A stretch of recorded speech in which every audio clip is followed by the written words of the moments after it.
Good evening from Hofstra University in Hempstead, New York. I'm Candy Crowley from CNN's State of the Union. We are here for the second presidential debate at Town Hall, sponsored by the Commission on Presidential Debates. The Gallup organization chose 82 uncommitted voters from the New York area. Their questions will drive the night. My goal is to give the conversation direction and to ensure questions get answered. The questions are known to me and my team only. Neither the commission nor the candidates have seen them. I hope to get to as many questions as possible, and because I am the optimistic sort, I'm sure the candidates will oblige by keeping their answers concise and on point. Each candidate has as much as 2 minutes to respond to a common question, and there will be a 2-minute follow-up. The audience here in the hall has agreed to be polite and attentive, no cheering or booing or outbursts of any sort. We will set aside that agreement just this once to welcome President Barack Obama and Governor Mitt Romney.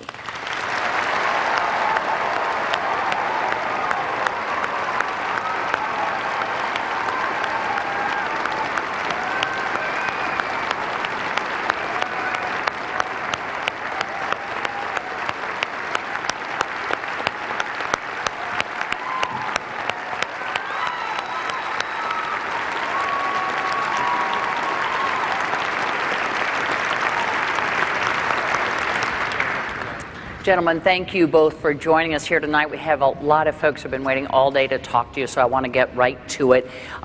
Governor Romney, as you know, you won the coin toss, so the first question will go to you. And I want to turn to a first-time voter, Jeremy Epstein, who has a question for you.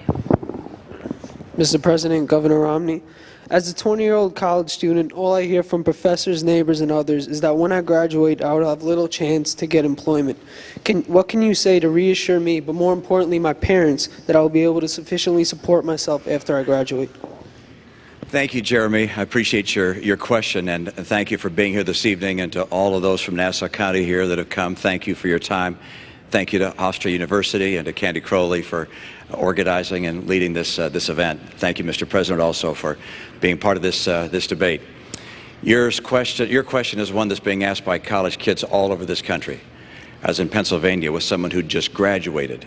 This was in Philadelphia, and she said, I've got my degree, I can't find a job. I've got 3 part-time jobs. They're just barely enough to pay for my food and pay for an apartment. I can't begin to pay back my student loans. So what we have to do is 2 things. We have to make sure that we make it easier for kids to afford college, and also make sure that when they get out of college, there's a job. When I was governor of Massachusetts, to get a high school degree, you had to pass an exam. If you graduated in the top quarter of your class, we gave you a John and Abigail Adams scholarship, 4 years tuition free to the college of your choice in Massachusetts. It's a public institution. I want to make sure we keep our Pell Grant program growing. We're also going to have our loan program so that people are able to afford school. But the key thing is to make sure you can get a job when you get out of school.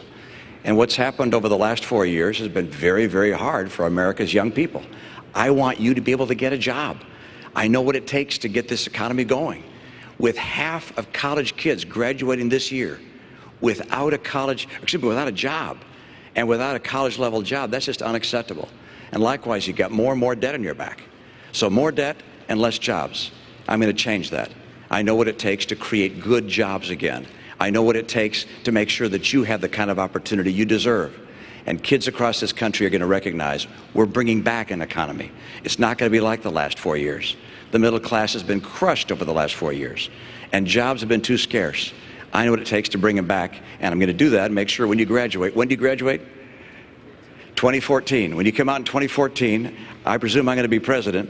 I'm going to make sure you get a job. Thanks, Jeremy. Yeah, you bet. Mr. President. Jeremy, first of all, your future is bright. And the fact that you're making an investment in higher education is critical, not just to you, but to the entire nation. Now, the most important thing we can do is to make sure that we are creating jobs in this country, but not just jobs, good-paying jobs, ones that can support a family.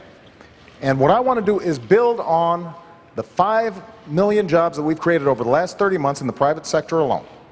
And there are a bunch of things that we can do to make sure your future is bright.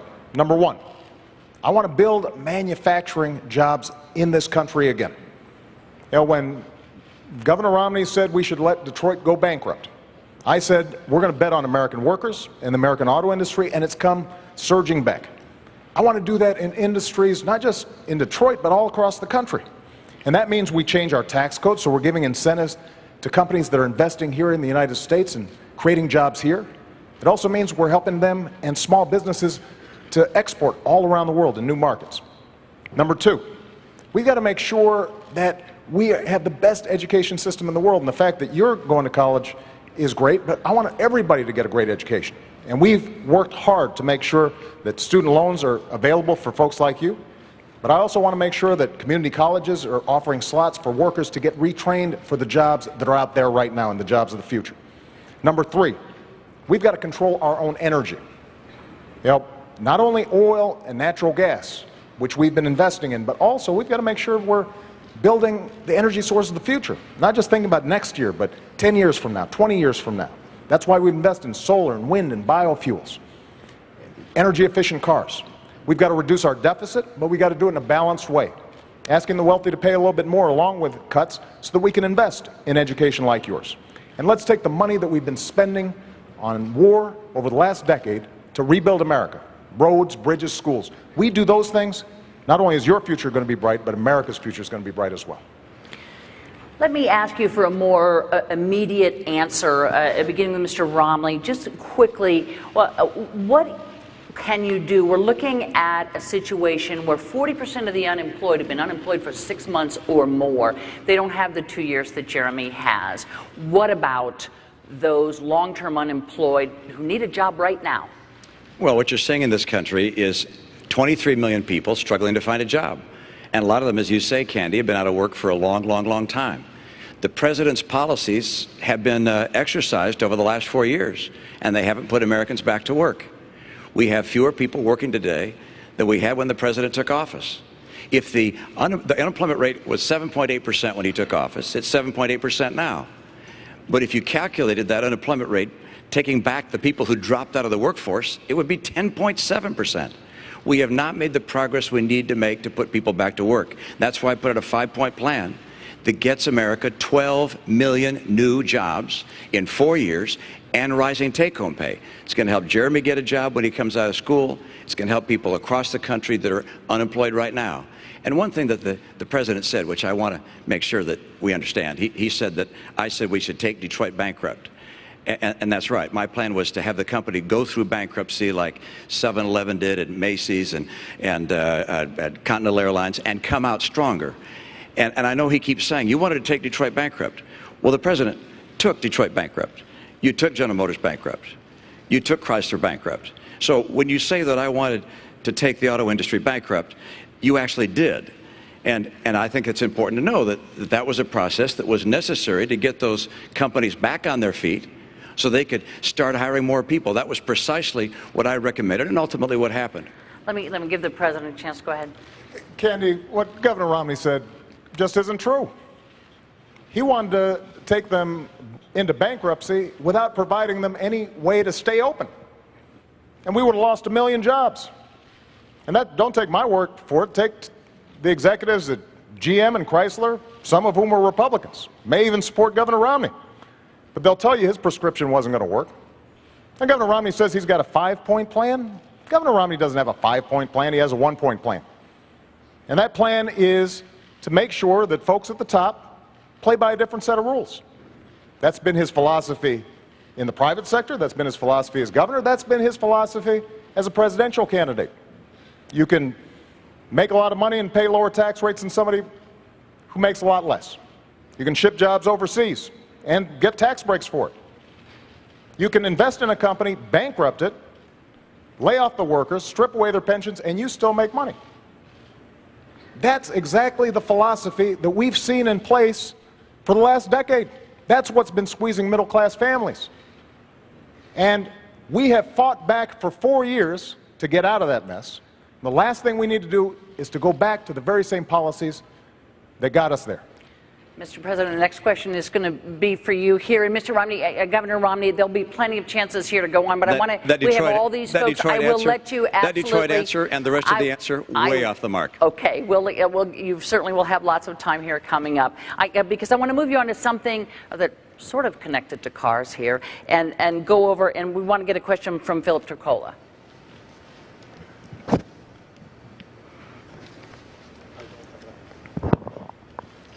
Your Energy Secretary, Stephen Chu, has now been on record 3 times stating it's not policy of his department to help lower gas prices. Do you agree with Secretary Chu that this is not the job of the Energy Department? The most important thing we can do is to make sure we control our own energy. So here's what I've done since I've been president. We have increased oil production to the highest levels in 16 years. Natural gas production is the highest it's been in decades. We have seen increases in coal production and coal employment. But what I've also said is we can't just produce traditional sources of energy, we've also got to look to the future. That's why we doubled fuel efficiency standards on cars. That means that in the middle of the next decade, any car you buy, you're going to end up going twice as far on a gallon of gas. That's why we've doubled clean energy production like wind and solar and biofuels.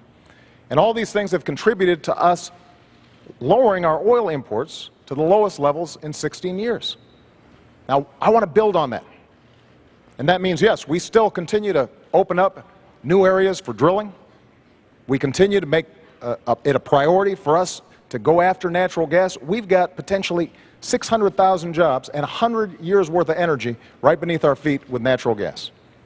And we can do it in an environmentally sound way.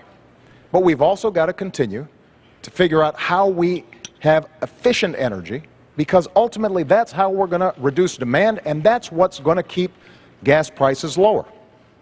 Now, Governor Romney will say he's got an all-of-the-above plan, but basically his plan is to let the oil companies write the energy policies.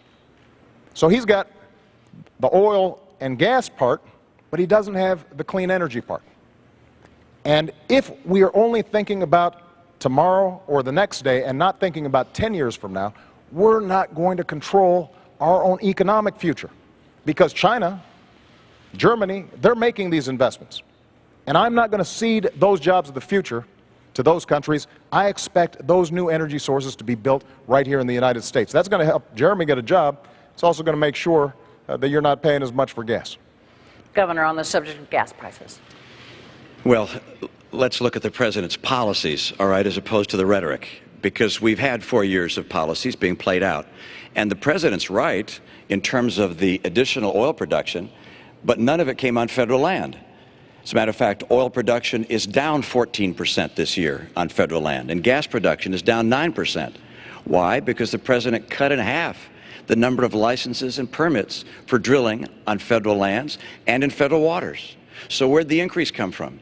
Well, a lot of it came from the Bakken Range in North Dakota. What was his participation there?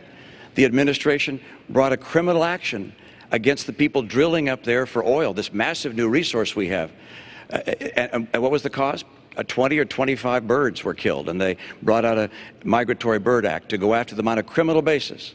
Look, I want to make sure we use our oil, our coal, our gas, our nuclear, our renewables. I believe very much in our renewable capabilities. Ethanol, wind, solar will be an important part of our energy mix. But what we don't need is to have the president keeping us from taking advantage of oil, coal, and gas. This has not been Mr. Oil or Mr. Gas or Mr. Coal.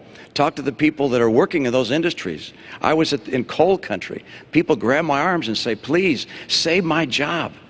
The head of the EPA said, you can't build a coal plant.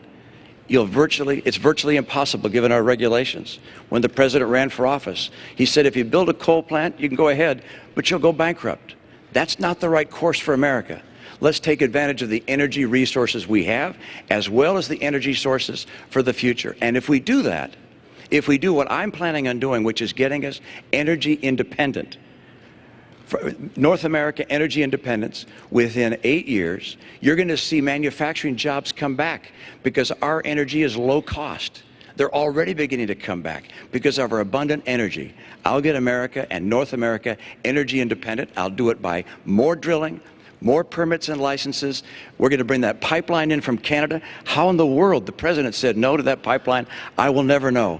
This is about bringing good jobs back for the middle class of America, and that's what I'm going to do. Mr. President, let me just see if I can move you to the gist of this question, which is, are we looking at the new normal? I can tell you that tomorrow morning, a lot of people in Hampstead will wake up and fill up, and they will find that the price of gas is over $4 a gallon. Is it within the purview of the government to bring those prices down, or are we looking at the new normal? Candy, there's no doubt that world demand's gone up, but our production is going up, and we're using oil more efficiently. And very little of what Governor Romney just said is true. We've opened up public lands. We're actually drilling more on public lands than in the previous administration. And the previous president was an oil man.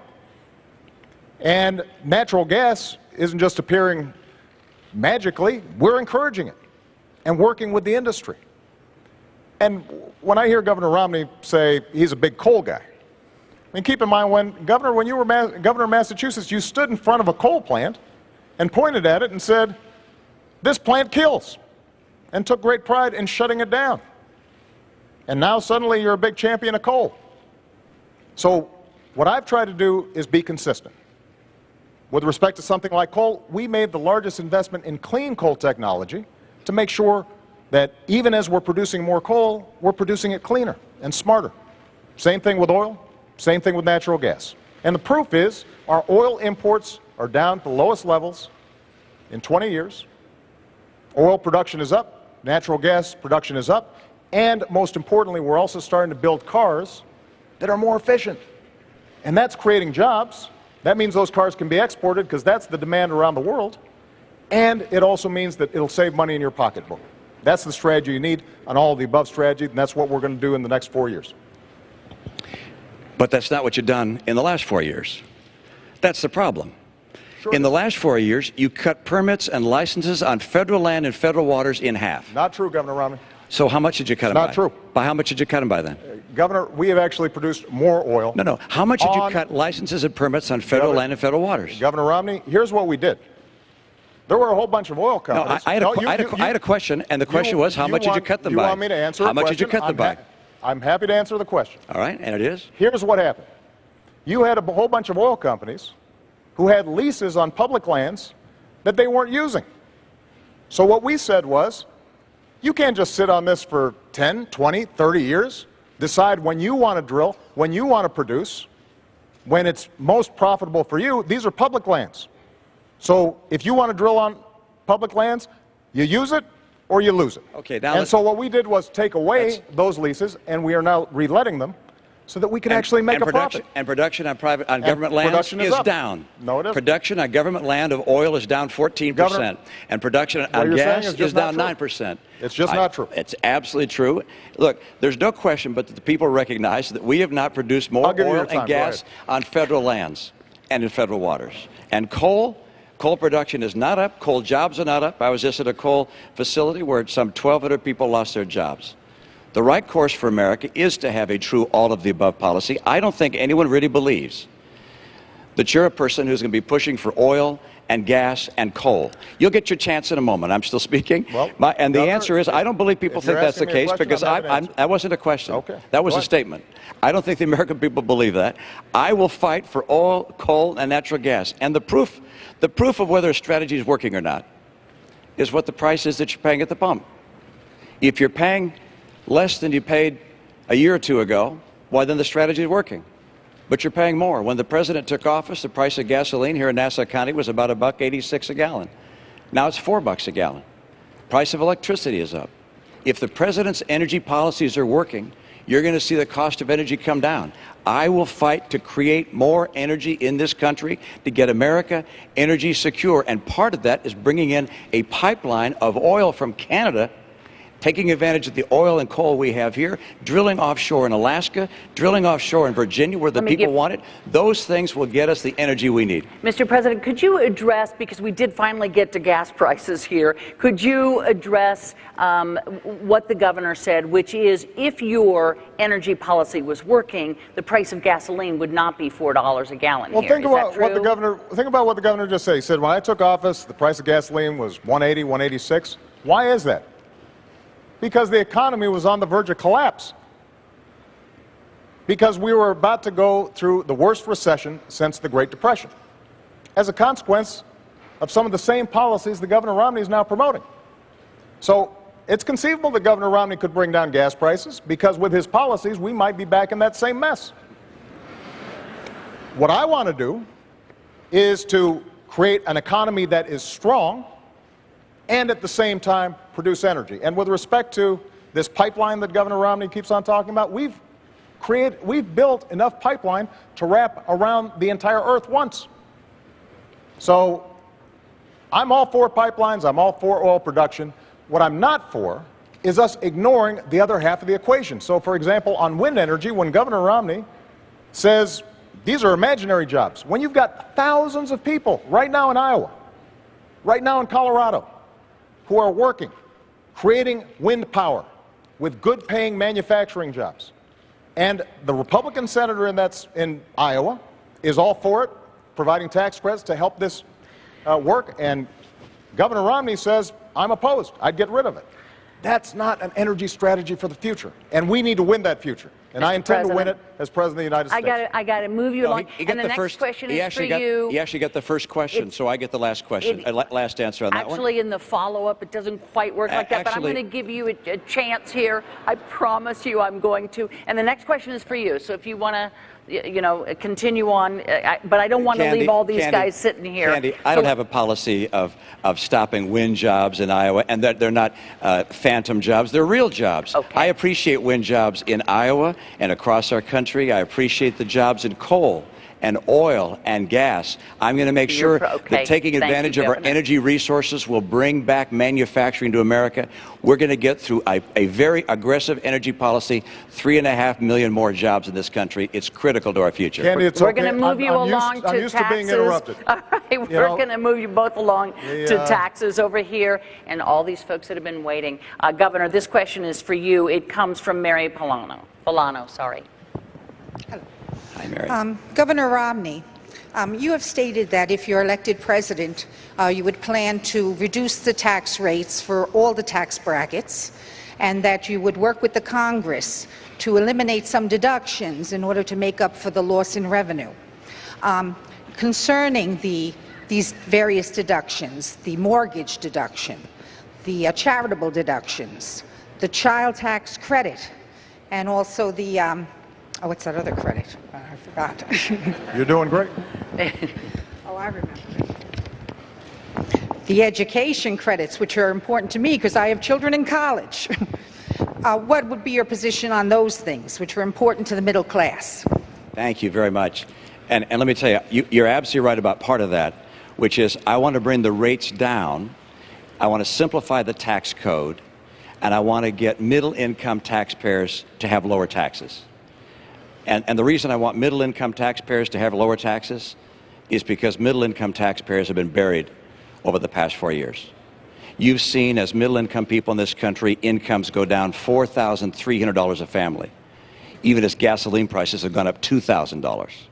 Health insurance premiums up $2,500. Food prices up. Utility prices up. The middle-income families in America have been crushed over the last 4 years. So I want to get some relief to middle-income families. That's part one. Now, how about deductions? Because I'm going to bring rates down across the board for everybody, but I'm going to limit deductions and exemptions and credits, particularly for people at the high end, because I am not going to have people at the high end pay less than they're paying now. The top 5% of taxpayers will continue to pay 60% of the income tax the nation collects. So that'll stay the same. Middle-income people are going to get a tax break. And so in terms of bringing down deductions, one way of doing that would be to say everybody gets, I'll pick a number, $25,000 of deductions and credits. And you can decide which ones to use. Your home mortgage interest deduction, charity, child tax credit, and so forth. You can use those as part of filling that bucket, if you will, of deductions. But your rate comes down, and the burden also comes down on you for one more reason, and that is every middle-income taxpayer no longer will pay any tax on interest, dividends, or capital gains. No tax on your savings. That makes life a lot easier. If you're getting interest from a bank, if you're getting a statement from a mutual fund, or any other kind of investments you have, you don't have to worry about filing taxes on that, because there'll be no taxes for anybody making $200,000 a year and less on your interest, dividends, and capital gains. Why am I lowering taxes on the middle class? Because under the last 4 years, they've been buried. And I want to help people in the middle class. And I will not I will not, under any circumstances, reduce the share that's being paid by the highest income taxpayers. And I will not, under any circumstances, increase taxes on the middle class. The president's spending, the president's borrowing, will cause this nation to have to raise taxes on the American people, not just at the high end. A recent study has shown that people in the middle class will see $4,000 a year higher taxes as a result of the spending and borrowing of this administration. I will not let that happen. I'll get us on track to a balanced budget, and I'm going to reduce the tax burden on middle-income families. And what's that going to do? It's going to help those families, and it's going to create incentives to start growing jobs again in this country. Thanks, Governor. Thank you. My philosophy on taxes has been simple, and that is I want to give middle-class families and folks who are striving to get in the middle class some relief, because they have been hit hard over the last decade, over the last 15, over the last 20 years. So 4 years ago, I stood on a stage just like this one. Actually, it was at a town hall, and I said I would cut taxes for middle-class families, and that's what I've done, by $3,600. I said I would cut taxes for small businesses, who are the drivers and engines of growth, and we've cut them 18 times. And I want to continue those tax cuts for middle-class families and for small businesses. But what I've also said is, if we're serious about reducing the deficit, if this is genuinely a moral obligation to the next generation, then in addition to some tough spending cuts, we've also got to make sure that the wealthy do a little bit more. So what I've said is, your first $250,000 worth of income, no change. And that means 98% of American families, 97% of small businesses, they will not see a tax increase. I'm ready to sign that bill right now. The only reason it's not happening is because Governor Romney's allies in Congress have held the 98% hostage because they want tax breaks for the top 2%. But what I've also said is, for above $250,000, we can go back to the tax rates we had when Bill Clinton was president. We created 23 million new jobs. That's part of what took us from deficits to surplus. It will be good for our economy, and it will be good for job creation. Now, Governor Romney has a different philosophy. He was on 60 Minutes just 2 weeks ago, and he was asked, is it fair for somebody like you making $20 million a year to pay a lower tax rate than a nurse or a bus driver, somebody making $50,000 a year? And he said, yes, I think that's fair. Not only that, he said, I think that's what grows the economy. Well, I fundamentally disagree with that. I think what grows the economy is when you get that tax credit that we put in place for your kids going to college. I think that grows the economy. I think what grows the economy is when we make sure small businesses are getting a tax credit for hiring veterans who fought for our country. That grows our economy. So we just have a different theory. And when Governor Romney stands here after a year of campaigning, when during a Republican primary he stood on stage and said, I'm going to give tax cuts. He didn't say tax rate cuts. He said tax cuts to everybody, including the top 1%. You should believe him, because that's been his history. And that's exactly the kind of top-down economics that is not going to work if we want a strong middle class and an economy that's thriving for everybody. Governor Romney, I'm sure you've got a reply there. You're absolutely right. You heard what I said about my tax plan.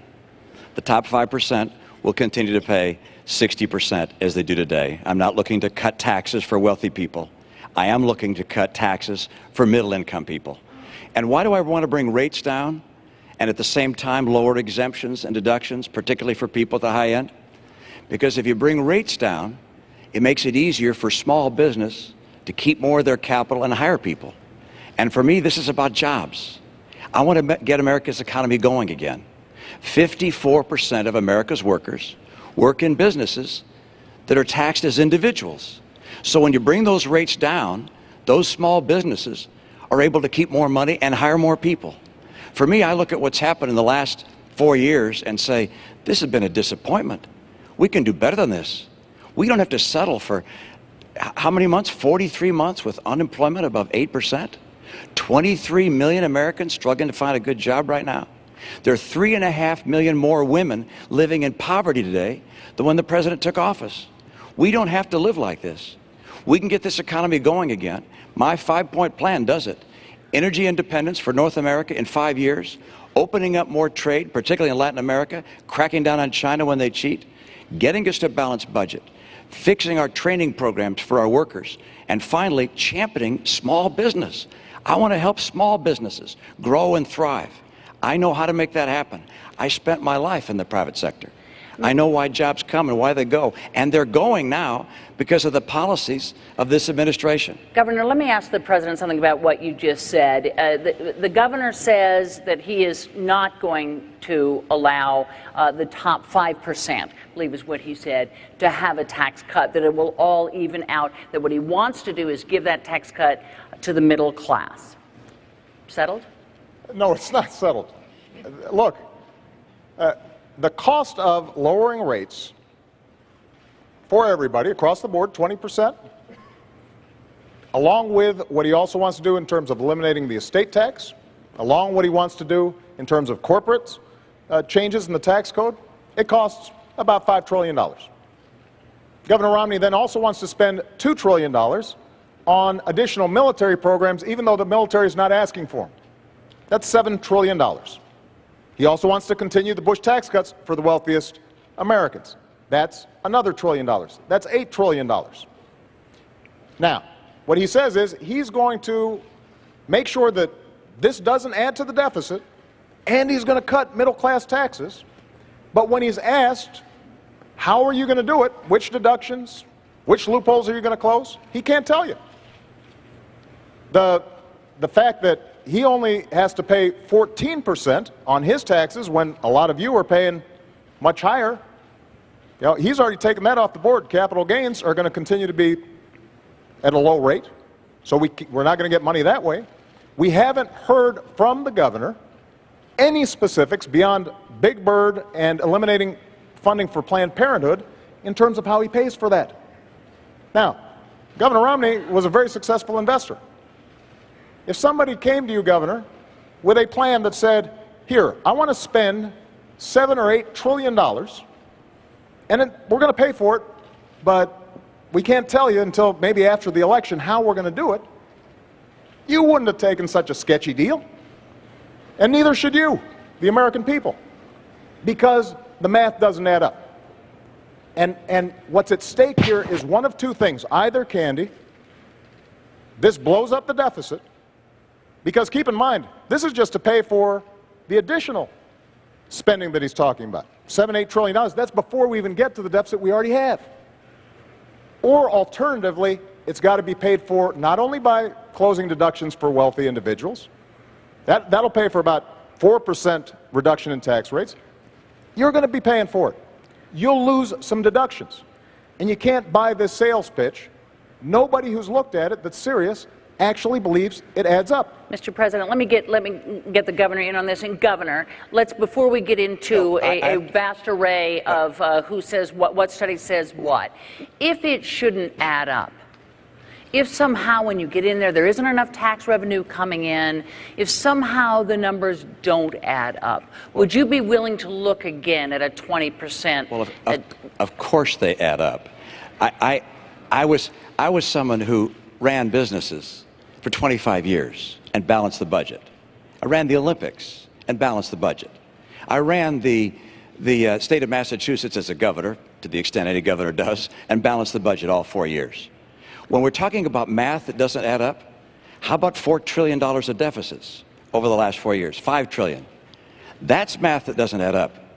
We have a president talking about someone's plan in a way that's completely foreign to what my real plan is. And then we have his own record, which is we have 4 consecutive years where he said when he was running for office he would cut the deficit in half. Instead, he's doubled it. We've gone from $10 trillion of national debt to $16 trillion of national debt. If the president were reelected, we go to almost $20 trillion of national debt. This puts us on a road to Greece.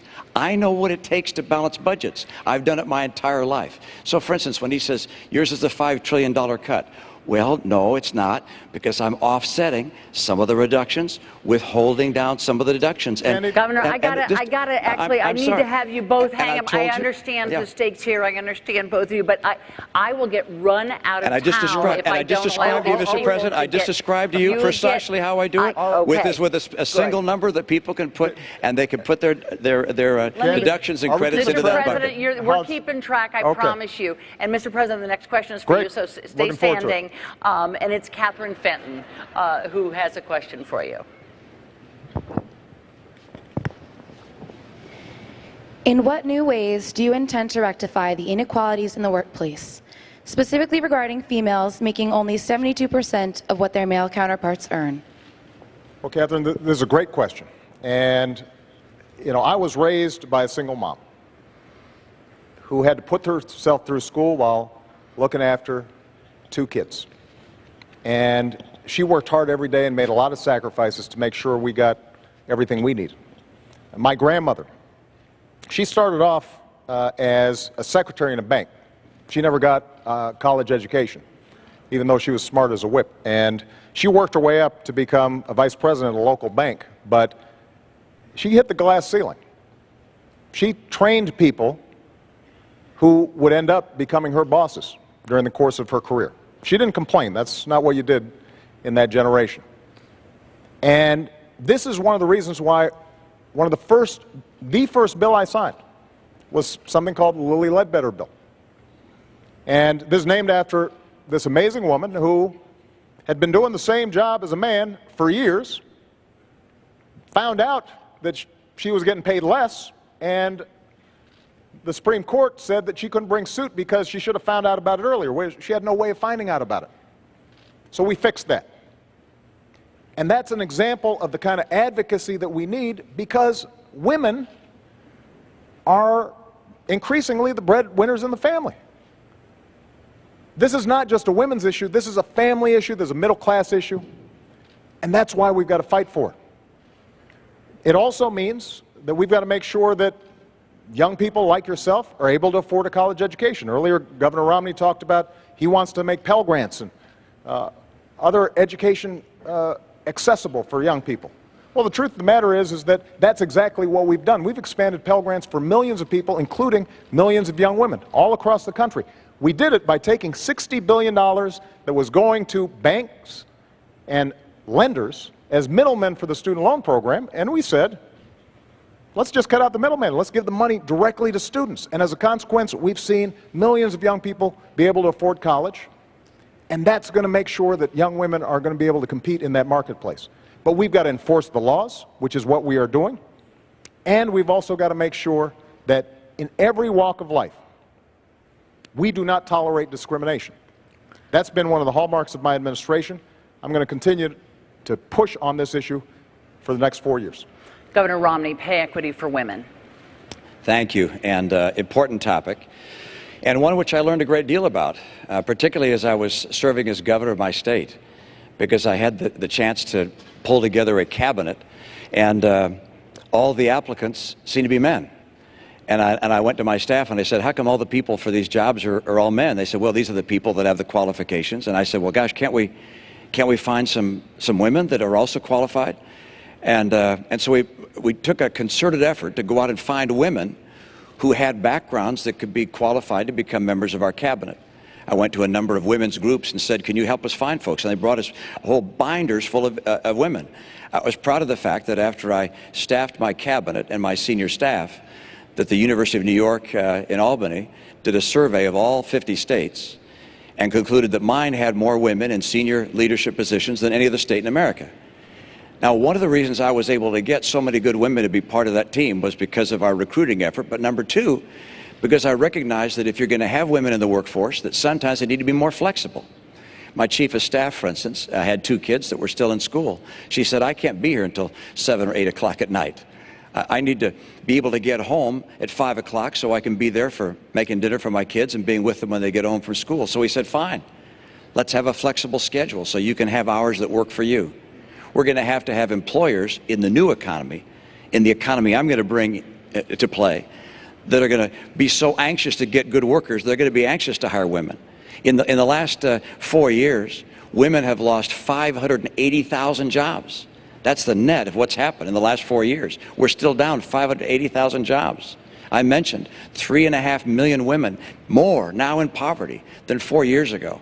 What we can do to help young women and women of all ages is to have a strong economy, so strong that employers are looking to find good employees and bringing them into their workforce and adapting to a flexible work schedule that gives women the opportunities that they would otherwise not be able to afford.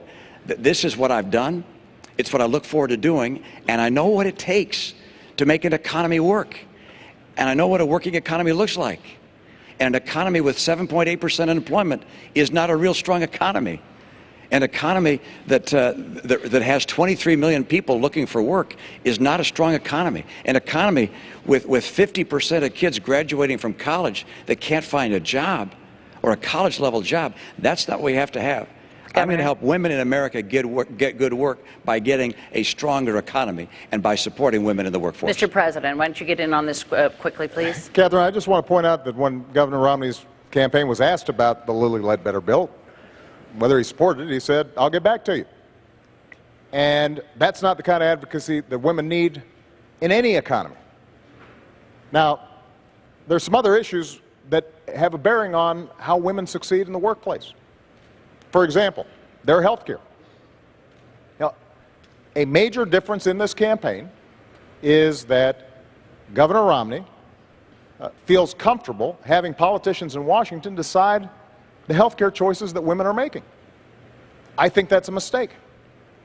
In my health care bill, I said insurance companies need to provide contraceptive coverage to everybody who's insured, because this is not just a health issue, it's an economic issue for women. It makes a difference. This is money out of that family's pocket. Governor Romney not only opposed it, he suggested that, in fact, employers should be able to make the decision as to whether or not a woman gets contraception through her insurance coverage. That's not the kind of advocacy that women need. When Governor Romney says that we should eliminate funding for Planned Parenthood, there are millions of women all across the country who rely on Planned Parenthood for not just contraceptive care, they rely on it for mammograms, for cervical cancer screenings. That's a pocketbook issue for women and families all across the country. And it makes a difference in terms of how well and effectively women are able to work. When we talk about child care and the credits that we're providing, that makes a difference in terms of whether they can go out there and earn a living for their family. These are not just women's issues. These are family issues. These are economic issues.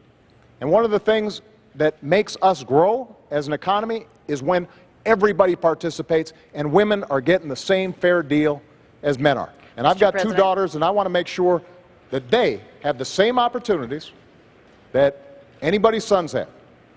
And that's part of what I'm fighting for as President of the United States. I want to move us along here to Susan Katz, who has a question, and Governor, it's for you. Governor Romney, I am an undecided voter because I'm disappointed with the lack of progress I've seen in the last 4 years. However, I do attribute much of America's economic and international problems to the failings and missteps of the Bush administration. Since both you and President Bush are Republicans, I fear a return to the policies of those years should you win this election. What is the biggest difference between you and George W. Bush, and how do you differentiate yourself from George W. Bush? Great. Thank you, and I appreciate that question. I just want to make sure that, I think I was supposed to get that last answer, but I want to point out that I don't believe... I don't think so, Candy. I don't believe... I want to make sure our timekeepers are working here. The timekeepers are all working, and let me tell you that the last part, it's for the two of you to talk to one another, and it isn't quite as ordered as you think. But go ahead and use this 2 minutes any way you'd like to. The question is on the floor. I just note that I don't believe that bureaucrats in Washington should tell someone whether they can use contraceptives or not, and I don't believe employers should tell someone whether they could have contraceptive care or not. Every woman in America should have access to contraceptives, and the president's statement of my policy is completely and totally wrong. Governor, let me that's not come true. back and answer your question. President Bush and I are different people, and these are different times, and that's why my 5-point plan is so different than what he would have done. I mean, for instance, we can now, by virtue of new technology, actually get all the energy we need in North America without having to go to the Arabs or the Venezuelans or anyone else. That wasn't true in his time. That's why my policy starts with a very robust policy to get all that energy in North America and become energy secure. Number 2, trade. I'll crack down on China. President Bush didn't. I'm also going to dramatically expand trade in Latin America. It's been growing about 12% per year over a long period of time. I want to add more free trade agreements so we have more trade. Number 3, I'm going to get us to a balanced budget. President Bush didn't. President Obama was right. He said that that was outrageous to have deficits as high as $500 billion under the Bush years. He was right. But then he put in place deficits twice that size for every one of his 4 years. And his forecast for the next 4 years is more deficits, almost that large. So that's the next area I'm different than President Bush. And then let's take the last one, championing small business. Our party has been focused on big business too long. I came through small business. I understand how hard it is to start a small business. That's why everything I'll do is designed to help small businesses grow and add jobs. I want to keep their taxes down on small business. I want regulators to see their job as encouraging small enterprise, not crushing it. And the thing I find most troubling about Obamacare, well, it's a long list, but one of the things I find most troubling is that when you go out and talk to small businesses and ask them what they think about it, they tell you it keeps them from hiring more people. My priority is jobs. I know how to make that happen. And President Bush had a very different path for a very different time. My path is designed in getting small businesses to grow and hire people. Thanks, Governor. Mr. President. Well, first of all, I think it's important to tell you that we did come in during some tough times. We were losing 800,000 jobs a month when I started. But we have been digging our way out of policies that were misplaced and focused on the top doing very well and middle-class folks not doing well. Now, we've seen 31 consecutive months of job growth, 5.2 million new jobs created. And the plans that I talked about will create even more. But when Governor Romney says that he has a very different economic plan, the centerpiece of his economic plan are tax cuts. That's what took us from surplus to deficit. When he talks about getting tough on China, keep in mind that Governor Romney invested in companies that were pioneers of outsourcing to China and is currently investing in countries, in companies that are building surveillance equipment for China to spy on its own folks. Governor, you're the last person who's going to get tough on China.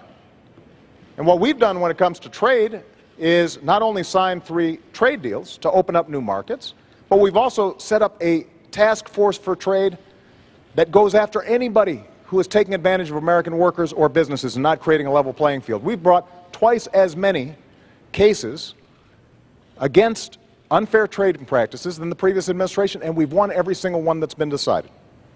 When I said that we had to make sure that China was not flooding our domestic market with cheap tires, Governor Romney said I was being protectionist, that it wouldn't be helpful to American workers. Well, in fact, we saved 1,000 jobs. And that's the kind of tough trade actions that are required. But the last point I want to make is this. There are some things where Governor Romney is different from George Bush. George Bush didn't propose turning Medicare into a voucher. George Bush embraced comprehensive immigration reform. He didn't call for self-deportation. George Bush never suggested that we eliminate funding for Planned Parenthood. So there are differences between Governor Romney and George Bush, but they're not on economic policy. In some ways, he's gone to a more extreme place when it comes to social policy. And I think that's a mistake. That's not how we're going to move our economy forward. I want to move you both along to the next question because it's in the same wheelhouse, so you will be able to respond. But the president does get this question. I want to call on Michael Jones.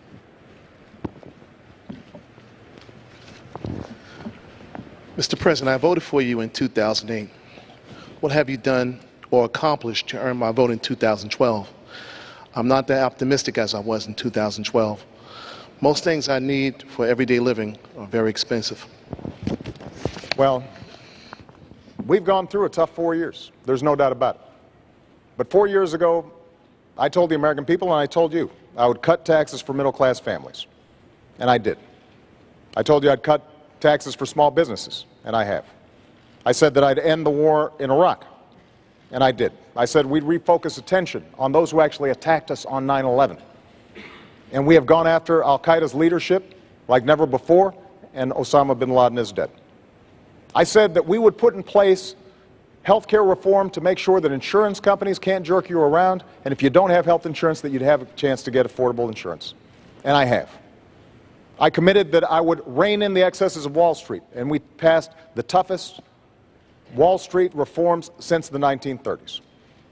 We've created 5 million jobs, gone from 800,000 jobs a month being lost, and we are making progress. We saved an auto industry that was on the brink of collapse.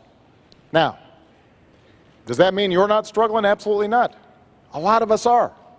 And that's why the plan that I've put forward for manufacturing and education and reducing our deficit in a sensible way, using the savings from ending wars to rebuild America and putting people back to work, making sure that we are controlling our own energy, but not just the energy of today, but also the energy of the future. All those things will make a difference. So the point is, the commitments I've made, I've kept. And those that I haven't been able to keep, it's not for lack of trying, and we're going to get it done in a second term. But you should pay attention to this campaign because Governor Romney has made some commitments as well. And I suspect he'll keep those too.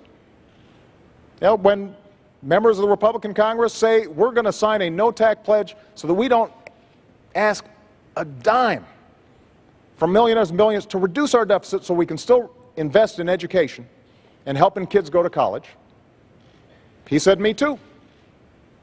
When they said, we're going to cut Planned Parenthood funding, he said, me too. When he said, we're going to repeal Obamacare, first thing I'm going to do, despite the fact that it's the same health care plan that he passed in Massachusetts and is working well, he said, me too. That is not the kind of leadership that you need, but you should expect that those are promises he's going to keep. Mr. And President, the choice in this election is going to be whose promises are going to be more likely to help you in your life, make sure your kids can go to college, make sure that you are getting a good paying job, making sure that Medicare and Social Security will be there for you. Thank you. Governor. I think you know better. I think you know that these last 4 years haven't been so good as the president just described, and that you don't feel like you're confident that the next 4 years are going to be much better either. I can tell you that if you were to elect President Obama, you know what you're going to get. You're going to get a repeat of the last 4 years. We just can't afford 4 more years like the last 4 years. He said that by now we'd have unemployment at 5.4%. The difference between where it is and 5.4% is 9 million Americans without work. I wasn't the one that said 5.4%. This was the president's plan. Didn't get there. He said he would have by now put forward a plan to reform Medicare and Social Security because he pointed out they're on the road to bankruptcy. He would reform them. He'd get that done. He hasn't even made a proposal on either one. He said in his first year he'd put out an immigration plan that would deal with our immigration challenges. Didn't even file it. This is a president who has not been able to do what he said he'd do. He said that he'd cut in half the deficit. He hasn't done that either. In fact, he doubled it. He said that by now middle-income families would have a reduction in their health insurance premiums by $2,500 a year. It's gone up by $2,500 a year. And if Obamacare is passed or implemented, it's already been passed, if it's implemented fully, it'll be another $2,500 on top. The middle class is getting crushed under the policies of a president who has not understood what it takes to get the economy working again. He keeps saying, look, I've created 5 million jobs. That's after losing 5 million jobs. The entire record is such that the unemployment has not been reduced in this country. The unemployment, the number of people who are still looking for work, is still 23 million Americans. There are more people in poverty, 1 out of 6 people in poverty. How about food stamps? When he took office, 32 million people were on food stamps. Today, 47 million people are on food stamps. How about the growth of the economy? It's growing more slowly this year than last year, and more slowly last year than the year before. The president wants to do well, I understand, but the policies he's put in place, from Obamacare to Dodd-Frank, to his tax policies, to his regulatory policies, these policies combined have not led this economy take off and grow like it could have. You might say, well, you got an example of when it worked better? Yeah. In the Reagan recession, where unemployment hit 10.8%, between that period, the end of that recession, and equivalent period of time to today, Ronald Reagan's recovery created twice as many jobs as this president's recovery. 5 million jobs doesn't even keep up with our population growth. And the only reason the unemployment rate seems a little lower today is because of all the people that have dropped out of the workforce. The president has tried, but his policies haven't worked. He's great as a speaker and describing his plans and his vision. That's wonderful, except we have a record to look at. And that record shows he just hasn't been able to cut the deficit, to put in place reforms for Medicare and Social Security, to preserve them, to get us the rising incomes we need. Median incomes down $4,300 a family, and 23 million Americans out of work. That's what this election is about. It's about who can get the middle class in this country a bright and prosperous future and assure our kids the kind of hope and optimism they deserve. Governor, I want to move you along. Don't go away, and we'll have plenty of time to respond. We are quite aware of the clock for both of you, but I want to bring in a different subject here. Mr. President, I'll be right back with you. Lorraine Osorio has a question for you about a topic we have not heard. Yes, this is for Governor Romney, and we'll be right with you, Mr. President. Thanks. Is it Lorena? Lorraine. Lorraine? Yeah, Lorraine. Yes. Lorraine. How you doing? Good, thanks. President. Romney, what do you plan on doing with immigrants without their green card that are currently living here as productive members of society? Thank you. Lorraine, did I get that right? Good. Thank you for your question. And let me step back and tell you what I'd like to do with our immigration policy broadly and include an answer to your question. First of all, this is a nation of immigrants. We welcome people coming to this country as immigrants. My dad was born in Mexico of American parents. Ann's dad was born in Wales and is a first-generation American. We welcome legal immigrants into this country. I want our legal system to work better. I want it to be streamlined. I want it to be clearer. I don't think you shouldn't have to hire a lawyer to figure out how to get into this country legally. I also think that we should give visas to people, green cards rather, to people who graduate with skills that we need. People around the world with accredited degrees in science and math get a green card stapled to their diploma, come to the USA. We should make sure that our legal system works. Number two, we're going to have to stop illegal immigration. There are 4 million people who are waiting in line to get here legally. Those who've come here illegally take their place. So I will not grant amnesty to those who've come here illegally. What I will do is I'll put in place an employment verification system and make sure that employers that hire people who have come here illegally are sanctioned for doing so. I won't put in place magnets for people coming here illegally. So, for instance, I would not give driver's licenses to those that have come here illegally, as the president would. The kids of those that came here illegally, those kids, I think, should have a pathway to become a permanent resident of the United States. And military service, for instance, is one way they would have that kind of pathway to become a permanent resident. Now, when the president ran for office, he said that he'd put in place in his first year a piece of legislation. He'd file a bill in his first year that would reform our immigration system, protect legal immigration, stop illegal immigration. He didn't do it. He had a Democrat House and Democrat Senate, supermajority in both houses. Why did he fail to even promote legislation that would have provided an answer for those that want to come here legally and for those that are here illegally today? That's a question I think the president will have a chance to answer right now. Good. I look forward to it. Was Lorraine, we are a nation of immigrants. I mean, we're just a few miles away from Ellis Island. We all understand what this country has become because talent from all around the world wants to come here. People who are willing to take risks. People who want to build on their dreams and make sure their kids have even bigger dreams than they have. But we're also a nation of laws. So what I've said is we need to fix a broken immigration system, and I've done everything that I can on my own and sought cooperation from Congress to make sure that we fix this system. First thing we did was to streamline the legal immigration system, to reduce the backlog, make it easier, simpler, and cheaper for people who are waiting in line, obeying the law to make sure that they can come here and contribute to our country. And that's good for our economic growth. They'll start new businesses. They'll make things happen that create jobs here in the United States. Number two, we do have to deal with our border. So we put more Border Patrol on than any time in history, and the flow of undocumented workers across the border is actually lower than it's been in 40 years.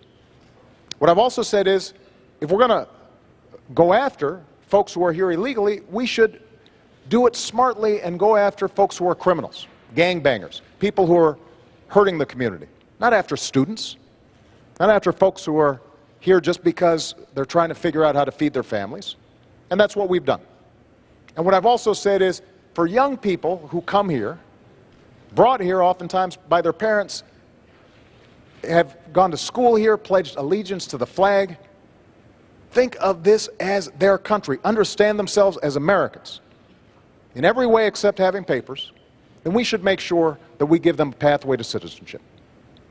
And that's what I've done administratively. Now, Governor Romney just said that he wants to help those young people too, but during the Republican primary he said, I will veto the DREAM Act that would allow these young people to have access. His main strategy during the Republican primary was to say, we're going to encourage self-deportation, making life so miserable on folks that they'll leave. He called the Arizona law a model for the nation. Part of the Arizona law said that law enforcement officers could stop folks because they suspected maybe they looked like they might be undocumented workers and check their papers. And you know what? If my daughter or yours looks to somebody like they're not a citizen, I don't want to empower somebody like that. So we can fix this system in a comprehensive way. And when Governor Romney says the challenge is, well, Obama didn't try, that's not true. I sat down with Democrats and Republicans at the beginning of my term, and I said, let's fix this system, including senators previously who had supported it on the Republican side.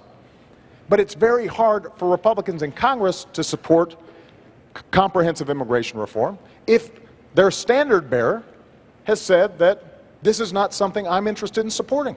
Let me get the governor in here, Mr. President.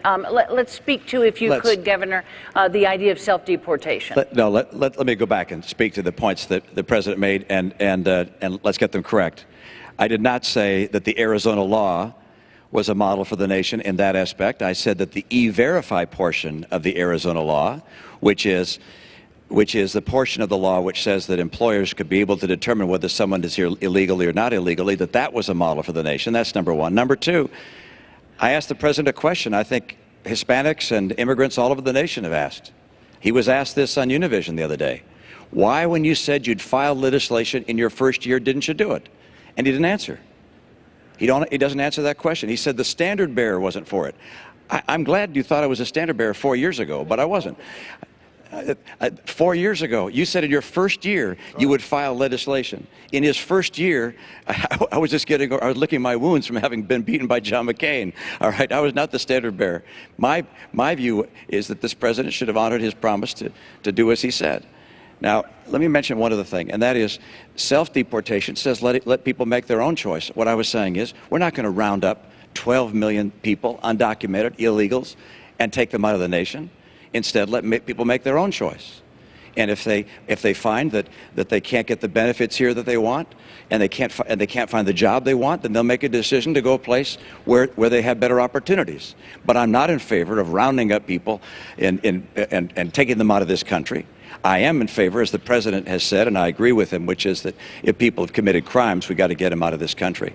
Let me mention something else the President said. It was a moment ago, and I didn't get a chance to, when he was describing Chinese investments and so forth. Candy, hold on a second. Mr. President, I'm still speaking. I'm sorry. Mr. President, why don't you let me finish? I'm going to continue. I'm going to continue. Governor Romney, if you can make it short. See all these people? They've been waiting for you. Could you Just make it make short? a point. Any investments I have over the last 8 years have been managed by a blind trust. And I understand they do include investments outside the United States, including in Chinese companies. Mr. President, have you looked at your pension? Have you looked at your pension? I've got to say. Mr. President, have you looked at your pension?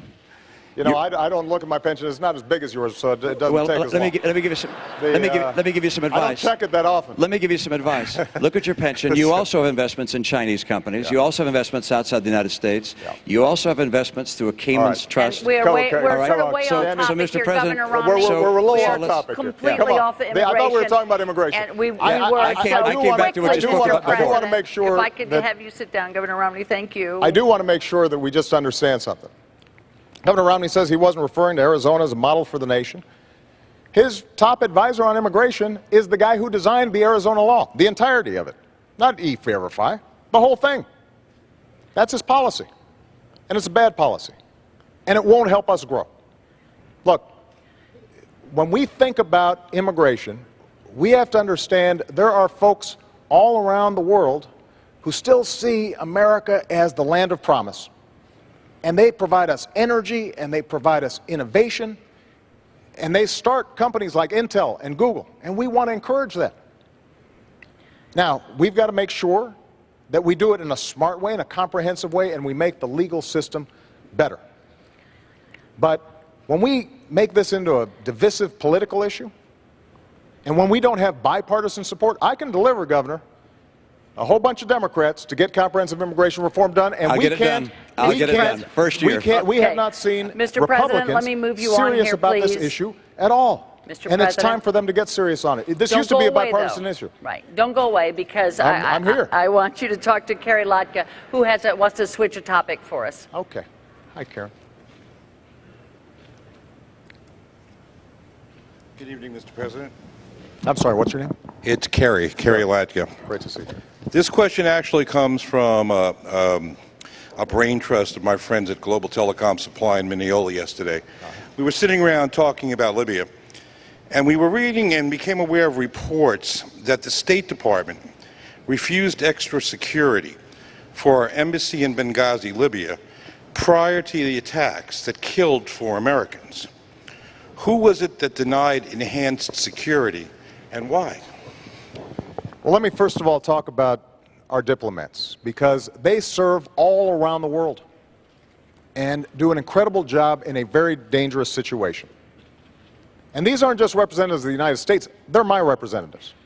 I send them there, oftentimes in harm's way.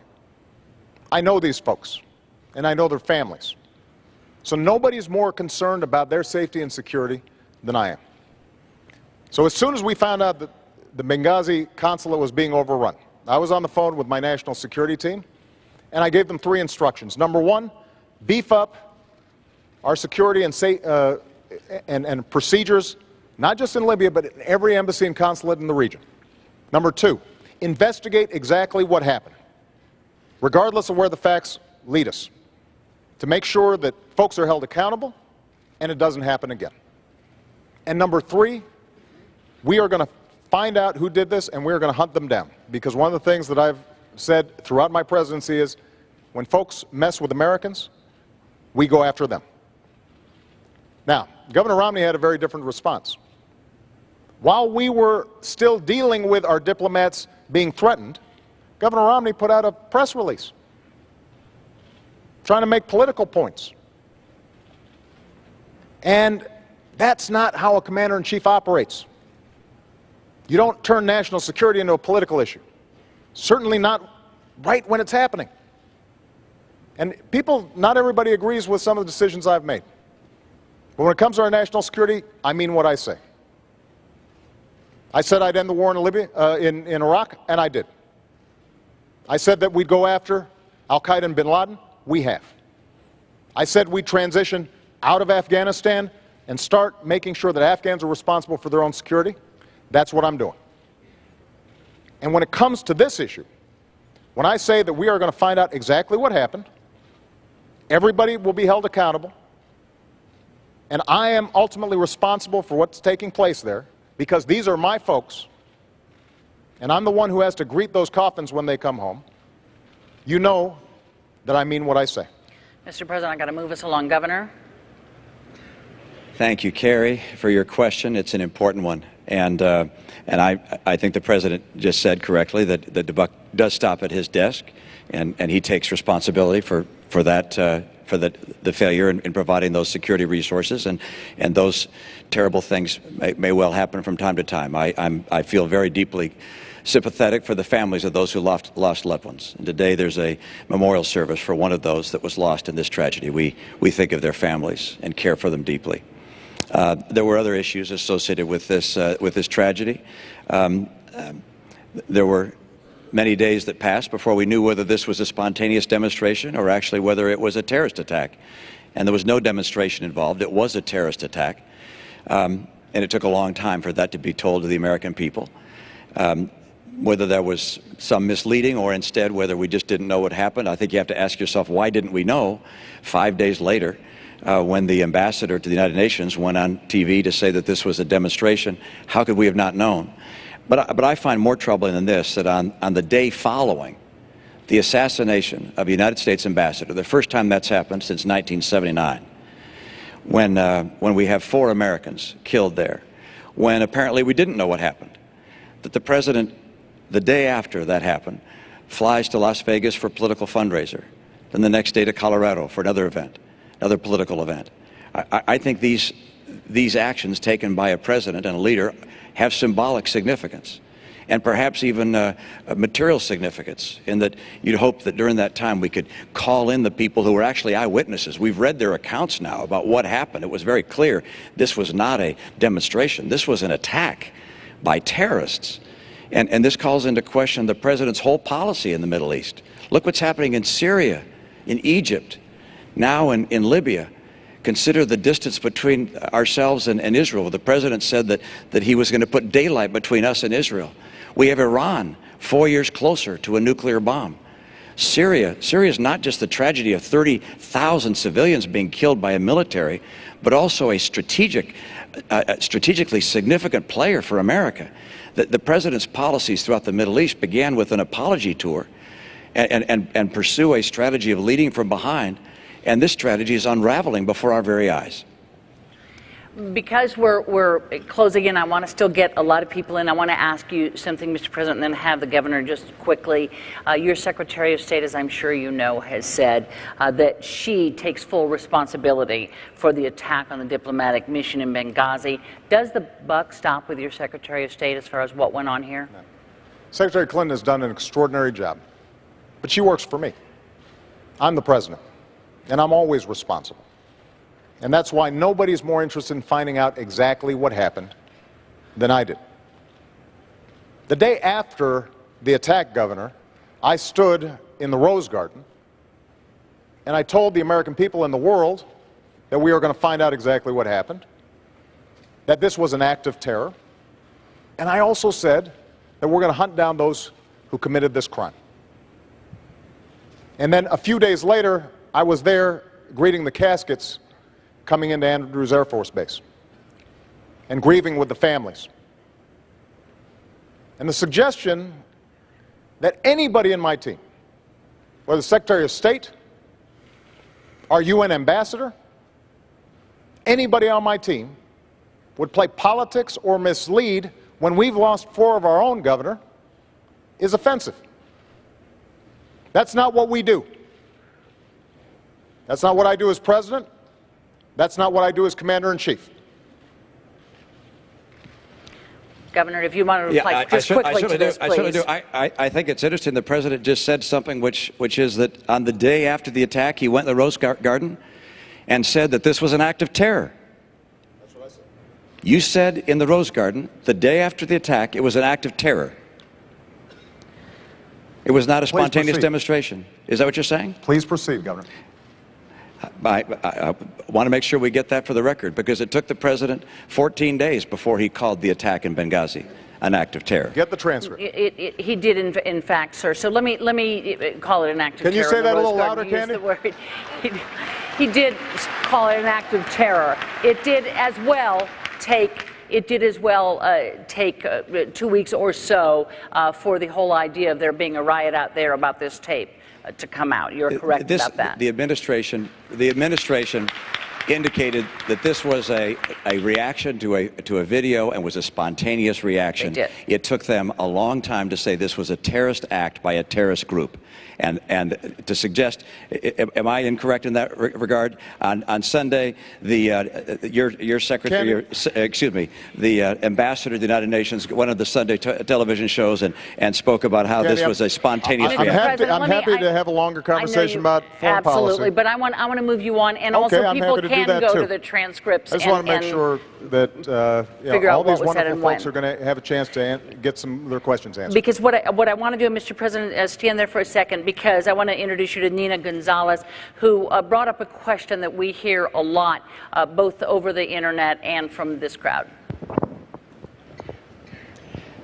President Obama, during the Democratic National Convention in 2008, you stated you wanted to keep AK-47s out of the hands of criminals. What has your administration done or plan to do to limit the availability of assault weapons? We're a nation that believes in the Second Amendment, and I believe in the Second Amendment. We've got a long tradition of hunting and sportsmen and people who want to make sure they can protect themselves. But there have been too many instances during the course of my presidency where I've had to comfort families who've lost somebody, most recently out in Aurora. Just a couple of weeks ago, actually probably about a month, I saw a mother who I had met at the bedside of her son who had been shot in that theater. And her son had been shot through the head. And we spent some time and we said a prayer. And remarkably, about 2 months later, this young man and his mom showed up, and he looked unbelievable, good as new. But there were a lot of families who didn't have that good fortune, and whose sons or daughters or husbands didn't survive. So my belief is that, A, we have to enforce the laws we've already got, make sure that we're keeping guns out of the hands of criminals, those who are mentally ill. We've done a much better job in terms of background checks, but we've got more to do when it comes to enforcement. But I also share your belief that weapons that were designed for soldiers in war theaters don't belong on our streets. And so what I'm trying to do is to get a broader conversation about how do we reduce the violence generally. Part of it is seeing if we can get an assault weapons ban reintroduced, but part of it is also looking at other sources of the violence. Because frankly, in my hometown of Chicago, there's an awful lot of violence, and they're not using AK-47s, they're using cheap handguns. And so what can we do to intervene to make sure that young people have opportunity, that our schools are working, that if there's violence on the streets, that working with faith groups and law enforcement, we can catch it before it gets out of control. And so what I want is a comprehensive strategy. Part of it is seeing if we can get automatic weapons that kill folks in amazing numbers out of the hands of criminals and the mentally ill.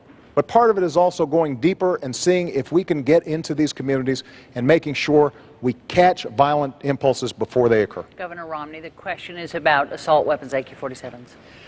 Yeah, I'm not in favor of new pieces of legislation on guns and taking guns away or making certain guns illegal. We, of course, don't want to have automatic weapons, and that's already illegal in this country to have automatic weapons. What I believe is we have to do, as the President mentioned towards the end of his remarks there, which is to make enormous efforts to enforce the gun laws that we have and to change the culture of violence we have. And you ask, how are we going to do that? And there are a number of things. He mentioned good schools. I totally agree. We were able to drive our schools to be #1 in the nation in my state. And I believe if we do a better job in education, we'll give people the hope and opportunity they deserve, and perhaps less violence from that. But let me mention another thing, and that is parents. We need moms and dads helping raise kids. Wherever possible, the benefit of having two parents in the home, and that's not always possible. A lot of great single moms, single dads. But gosh, to tell our kids that before they have babies, they ought to think about getting married to someone, that's a great idea. Because if there's a two-parent family, the prospect of living in poverty goes down dramatically. The opportunities that the child will be able to achieve increase dramatically. So we can make changes in the way our culture works to help bring people away from violence and give them opportunity and bring them in the American system. The greatest failure we've had with regards to gun violence in some respects is what is known as Fast and Furious, which was a program under this administration, and how it worked exactly, I think we don't know precisely, but where thousands of automatic and AK-47 type weapons were given to people that ultimately gave them to drug lords. They used those weapons against their own citizens and killed Americans with them. And this was a program of the government. For what purpose it was put in place, I can't imagine. But it's one of the great tragedies related to violence in our society, which has occurred during this administration, which I think the American people would like to understand fully.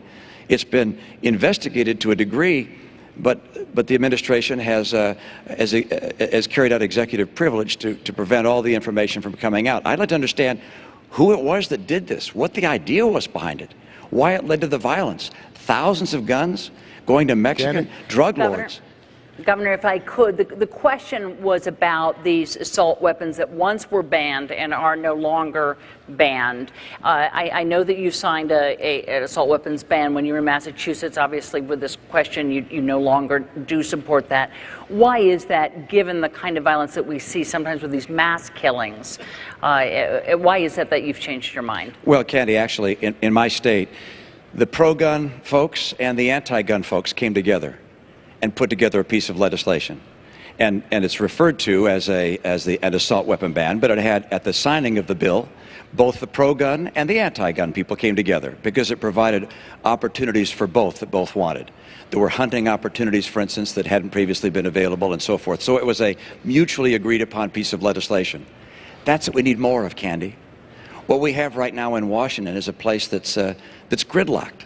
So if you could get people to agree to it, you'd be for it. We haven't had the leadership in Washington to work on a bipartisan basis. I was able to do that in my state and bring these two together. Quickly, Mr. President.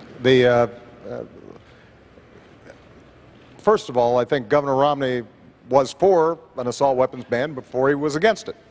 And he said that the reason he changed his mind was in part because he was seeking the endorsement of the National Rifle Association.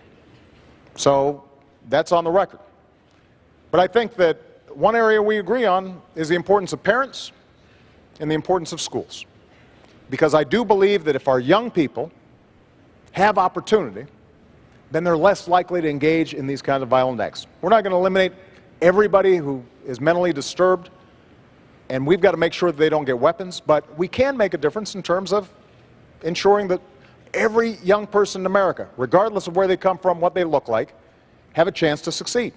And Candy, we haven't had a chance to talk about education much, but I think it is very important to understand that the reforms we've put in place, working with 46 governors around the country, are seeing schools that are some of the ones that are the toughest for kids starting to succeed. We're starting to see gains in math and science. When it comes to community colleges, we are setting up programs, including with Nassau Community College, to retrain workers, including young people who may have dropped out of school but now are getting another chance, training them for the jobs that exist right now. And in fact, employers are looking for skilled workers. And so we're matching them up, giving them access to higher education. As I said, we have made sure that millions of young people are able to get an education that they weren't able to get before. Now, Mr. President, I have to move you along here. You said you wanted to hear these questions, and we need to do it here. Just one second, because this is important. This is part of the choice in this election. And when Governor Romney was asked whether hiring more teachers was important to growing our economy, Governor Romney said that doesn't grow our economy. The When he question, was of course, asked, was Mr. President, was class size- guns here, so I need to move us I along. You know, understand. the question was guns, so let me But this will make a bring in difference another. in terms of whether or not we can move this economy forward for these young people. I understand. And reduce our violence. Okay, thank you so much. I want to ask Carol Goldberg to stand up because she gets to a question that both these men have been passionate about. It's for Governor Romney. The outsourcing of American jobs overseas has taken a toll on our economy. What plans do you have to put back and keep jobs here in the United States? Boy, great question, an important question, because you're absolutely right. And the place where we've seen manufacturing go has been China. China is now the largest manufacturer in the world. It used to be the United States of America. A lot of good people have lost jobs. 500,000 manufacturing jobs have been lost in the last 4 years. That's total over the last 4 years. One of the reasons for that is that people think it's more attractive in some cases to go offshore than to stay here. We have made it less attractive for enterprises to stay here than to go offshore from time to time. What I will do as president is make sure it's more attractive to come to America again. This is the way we're going to create jobs in this country. It's not by trickle-down government, saying we're going to take more money from people and hire more government workers, raise more taxes, put in place more regulations. Trickle-down government has never worked here, has never worked anywhere. I want to make America the most attractive place in the world for entrepreneurs, for small business, for big business, to invest and grow in America. Now, we're going to have to make sure that as we trade with other nations, that they play by the rules, and China hasn't. One of the reasons, or one of the ways they don't play by the rules, is artificially holding down the value of their currency. Because if they put their currency down low, that means their prices on their goods are low. And that makes them advantageous in the marketplace. We lose sales, and manufacturers here in the U.S. making the same products can't compete. China has been a currency manipulator for years and years and years.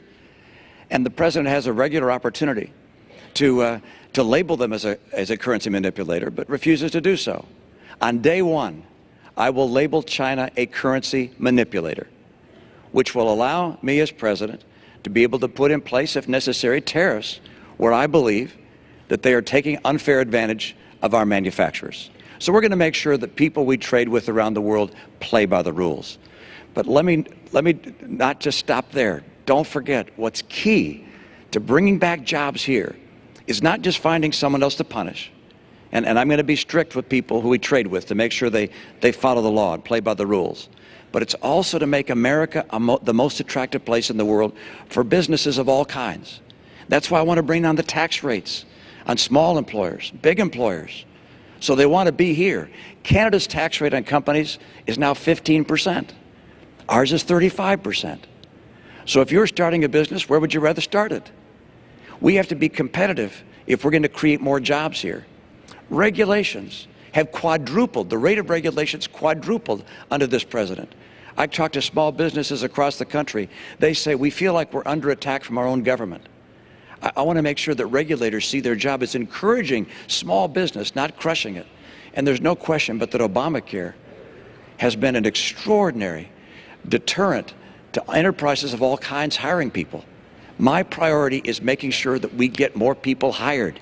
If we have more people hired, if we get back manufacturing jobs, if we get back all kinds of jobs into this country, then you're going to see rising incomes again. The reason incomes are down is because unemployment is so high. I know what it takes to get this to happen, and my plan will do that, and one part of it is to make sure that we keep China playing by the rules. Mr. President, 2 minutes here because we are then going to go to our last question. Okay. We need to create jobs here. And both Governor Romney and I agree, actually, that we should lower our corporate tax rate. It's too high. But there's a difference in terms of how we would do it. I want to close loopholes that allow companies to deduct expenses when they move to China, that allow them to profit offshore and not have to get taxed, so they have tax advantages offshore. All those changes in our tax code would make a difference. Now, Governor Romney actually wants to expand those tax breaks.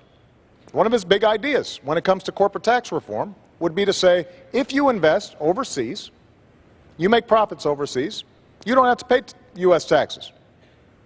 But of course, if you're a small business or a mom and pop business or a big business starting up here, you've got to pay even the reduced rate that Governor Romney's talking about. And it's estimated that that will create 800,000 new jobs. Problem is, they'll be in China or India or Germany. That's not the way we're going to create jobs here. The way we're going to create jobs here is not just to change our tax code, but also to double our exports. And we are on pace to double our exports. One of the commitments I made when I was president, that's creating tens of thousands of jobs all across the country. That's why we've kept on pushing trade deals, but trade deals that make sure that American workers and American businesses are getting a good deal. Now, Governor Romney talked about China, as I already indicated. In the private sector, Governor Romney's company invested in what were called pioneers of outsourcing. That's not my phrase. That's what reporters called it. And as far as currency manipulation, the currency's actually gone up 11% since I've been president because we have pushed them hard. And we've put unprecedented trade pressure on China. That's why exports have significantly increased under my presidency. That's going to help to create jobs here. Mr. President, we have a really short time for a quick discussion here. iPad, the Macs, the iPhones, they are all manufactured in China. One of the major reasons is labor is so much cheaper here. How do you convince a great American company to bring that manufacturing back here? The answer is very straightforward. We can compete with anyone in the world as long as the playing field is level. China's been cheating over the years. One, by holding down the value of their currency. Number two, by stealing our intellectual property, our designs, our patents, our technology. There's even an Apple store in China that's a counterfeit Apple store, selling counterfeit goods. They hack into our computers. We will have to have people play on a fair basis. That's number one. Number two, we have to make America the most attractive place for entrepreneurs, for people who want to expand a business. That's what brings jobs in. The president's characterization of my tax plan is completely false. Let me tell you. Let me go to the president here because we really are running out of time. And the question is, can we ever get, we can't get wages like that. It can't be sustained here. Candy, there's some jobs that are not going to come back because they're low-wage, low-skill jobs. I want high-wage, high-skill jobs. That's why we have to emphasize manufacturing. That's why we have to invest in advanced manufacturing. That's why we've got to make sure that we've got the best science and research in the world. And when we talk about deficits, if we're adding to our deficit for tax cuts for folks who don't need them, and we're cutting investments in research and science that will create the next Apple, create the next new innovation that will sell products around the world, we will lose that race. If we're not training engineers to make sure that they are equipped here in this country, then companies won't come here. Those investments are what's going to help to make sure that we continue to lead this world economy, not just next year, but 10 years from now, 50 years from now, 100 years from now. Thanks, Mr. President. Government does not Romney, create jobs. Government does not Governor create Romney, jobs. I want to introduce you to Barry Green because he's going to have the last question to you first. Barry? Oh, there's Barry. Hi, Barry. Hi, Governor. I think this is a tough question. Each of you, what do you believe is the biggest misperception that the American people have about you as a man and a candidate? Using specific examples, can you take this opportunity to debunk that misperception and set us straight? Thank you. And that's an opportunity for me, and I appreciate it. In the nature of a campaign, it seems that some campaigns are focused on attacking a person rather than prescribing their own future and the things they'd like to do. In the course of that, I think the president's campaign has tried to characterize me as someone who's very different than who I am. I care about 100% of the American people. I want 100% of the American people to have a bright and prosperous future. I care about our kids. I understand what it takes to make a bright and prosperous future for America again. I spent my life in the private sector, not in government. I'm a guy who wants to help with the experience I have, the American people. My passion probably flows from the fact that I believe in God, and I believe we're all children of the same God. I believe we have a responsibility to care for one another. I served as a missionary for my church. I served as a pastor in my congregation for about 10 years. I've sat across the table from people who were out of work and worked with them to try and find new work or to help them through tough times. I went to the Olympics when they were in trouble to try and get them on track. And as governor of my state, I was able to get 100% of my people insured, all my kids, about 98% of the adults. Was able also to get our schools ranked #1 in the nation, so 100% of our kids that have a bright opportunity for a future. I understand that I can get this country on track again. We don't have to settle for what we're going through. We don't have to settle for gasoline at $4. We don't have to settle for unemployment at a chronically high level. We don't have to settle for 47 million people on food stamps. We don't have to settle for 50% of kids coming out of college not able to get work. We don't have to settle for 23 million people struggling to find a good job. If I become president, I'll get America working again.